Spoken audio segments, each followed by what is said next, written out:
ರಮಣ, ಕೈಲಾಸದಿಂದ ದೂರದಲ್ಲಿ ವೀಕ್ಷಿಸುತ್ತಿರುವ ಸಮಯದಲ್ಲಿ ಅನೇಕ ವಿಧ ವಿಧವಾದ ಭೂಷಣರು ತಮ್ಮ ತಮ್ಮ ಹೆಂಡಿರು ಮಕ್ಕಳ ಜೊತೆಗೆ ಸಂಭ್ರಮದಿಂದ ಹೊರಟು ನಿಂತಿದ್ದರು ಸ್ವಾಮಿ. ಅವರ ಬಳಿಗೆ ಹೋದೆ. ಎತ್ತ ಕಡೆಗೆ ಹೋಗುತ್ತಿರುವಿರಿ ಎಂಬ ಹಾಗೆ ಪ್ರಶ್ನೆಯನ್ನಿತ್ತೆ ಸ್ವಾಮಿ. ಆದ್ದರಿಂದ ಅವರಿಂದ ತಿಳಿದಂತಹ ವಿಚಾರ ಏನು ಗೊತ್ತೇನು? ನಿಮ್ಮ ಮಾವನ ಮನೆ, ನಿನ್ನ ಅಪ್ಪನ ಮನೆ ಅಂದರೆ ನನ್ನ ಅಪ್ಪನ ಮನೆ, ಅಲ್ಲಿ ನಡೆಯುವ ಮಹಾಯಾಗವನ್ನೇ ನಡೆಸುತ್ತಿದ್ದಾರಂತೆ ಸ್ವಾಮಿ. ಅವರೆಲ್ಲರೂ ಹೊರಟು ನಿಂತಿದ್ದಾರೆ. ನಾವು ಹೋಗಿ ಬರಬಹುದಲ್ವೇ? ಹೋಗುವುದು ಬೇಡ, ಯಾಕೆ ಬಲ್ಲೆ? ಒಂದು ದಿನ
ನಿನ್ನಪ್ಪನ ಮನೆಯಲ್ಲಿ ಆಗುತ್ತಿರುವಂತಹ ಯಾಗಕ್ಕೆ ನಿನಗೆ ಹೇಳಿಕೆ ಬಂದಿದೆಯೇ? ಸ್ವಾಮಿ, ನನ್ನ ತವರು ಮನೆಯಲ್ಲಿ ನಡೆಯುವಂತಹ ಯಾಗ ಅಲ್ವೇ?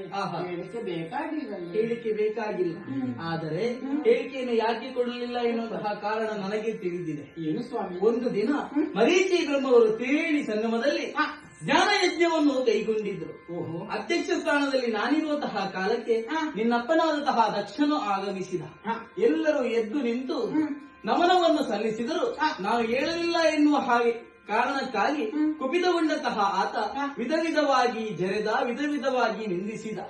ಆ ಕಾರಣದಿಂದ ಕುಪಿತಗೊಂಡಂತಹ ಆತ ನಮಗೆ ಯಾವ ರೀತಿಯಿಂದಾದರೂ ಅವಮಾನವನ್ನು ಮಾಡಬೇಕೆನ್ನುವ ಉದ್ದೇಶದಿಂದ ಈ ಯಾಗವನ್ನು ಕೈಗೊಂಡಿದ್ದಾನೆ. ಅದಕ್ಕಾಗಿ ನಮಗೆ ಹೇಳಿಕೆಯನ್ನು ಕೊಡಲಿಲ್ಲ.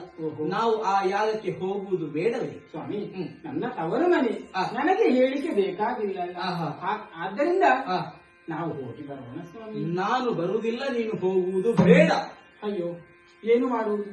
ನನ್ನ ಸ್ವಾಮಿಯು ಸಿಟ್ಟುಕೊಂಡಿದ್ದಾರೆ. ಅದಲ್ಲದೆ ಇನ್ನು ಉಳಿದಿರುವುದು ಒಂದೇ ದಾರಿ. ಅವರ ಪಾದದ ಧೂಳನ್ನೇ ಆಶೀರ್ವಾದವೆಂದು ತಿಳಿದು ನಾನು ಹೋಗಿ ಬರ್ತೇನೆ. ಪುಟ್ಟ ಹುಡುಗಿಯಲ್ಲಿ ದಾಕ್ಷಾಯಿಣಿ ಸಾಗುತ್ತಾ ಇದ್ದಾಳೆ. ಯಾರಲ್ಲಿ ಪ್ರಮತಾದಿಗಣಗಳು ಆಕೆಯನ್ನು ಹಿಂಬಾಲಿಸಿಕೊಂಡು ಹೋಗಿ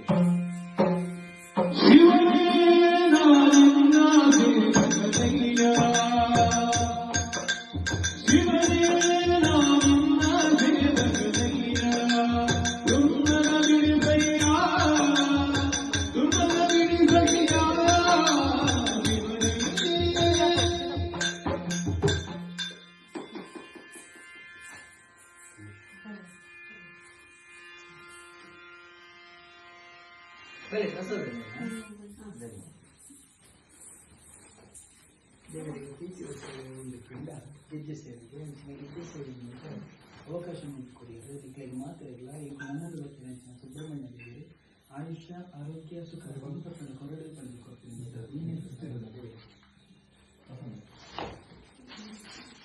ಉದರಿಂಚಮ್ಮ